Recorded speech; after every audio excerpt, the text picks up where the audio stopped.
ఉద్యోగులు ఉపాధ్యాయుల పెన్షన్ల భారం తగ్గించుకునేందుకు రాష్ట్ర ప్రభుత్వం సిపిఎస్ ను ప్రవేశపెట్టింది. రాష్ట్ర ప్రభుత్వం వాటిని కూడా సక్రమంగా చెల్లించడం లేదు. ఏడాది కాలంగా ఉద్యోగుల సిపిఎస్ ఖాతాల్లో తన వాటా సొమ్మును జమ చేయడం లేదు. సిపిఎస్ ఉద్యోగులకు శాశ్వత పదవీ విరమణ ఖాతా సంఖ్యలో ప్రతి నెల సిపిఎస్ సొమ్మును ప్రభుత్వం జమ చేయాల్సి ఉంటుంది. 2023 అక్టోబర్ నుంచి జమ కావడం లేదని ఉద్యోగ సంఘాలు చెబుతున్నాయి. రాష్ట్రంలో 2004 సెప్టెంబర్ 1 నుంచి సిపిఎస్ విధానం అమల్లోకి వచ్చింది.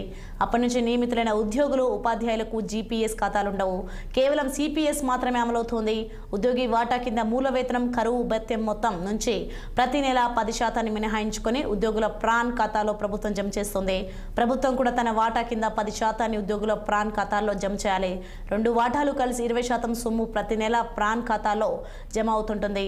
ఈ మొత్తాన్ని స్టాక్ మార్కెట్లో నిర్దేశిత పద్ధతిలో ఉద్యోగి ఖాతా సంఖ్య పేరిట ఎప్పటికప్పుడు సిప్ల తరహాలో పెట్టుబడి పెడతారు.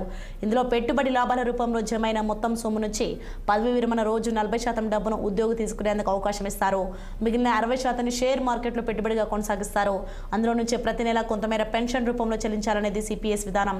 ఈ విధానం వల్ల తాము నష్టపోతున్నామని, సిపిఎస్ విధానాన్ని రద్దు చేయాలని రాష్ట్ర ప్రభుత్వం ఉద్యోగులే కాకుండా దేశంలోని ఇతర రాష్ట్రాల ఉద్యోగులు కూడా డిమాండ్ చేస్తున్నారు.